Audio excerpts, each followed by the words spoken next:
இருவருமே எங்களுடைய தேச தலைவரிடம் பன்முறை விருது பெற்றவர்கள், பல இசை ஆளுமைகளை உருவாக்கிய பெருமைக்குரியவர்கள். அன்று களத்தில் நின்று களமுனைகளில் நின்று போராடிய பெருமைக்குரிய முன்னாள் போராளிகளாக பலம் வந்தவர்கள்.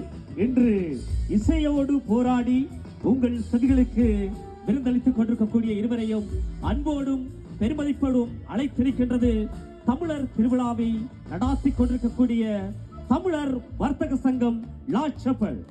மீண்டும் ஒரு உற்சாகமான கரகோஷம்.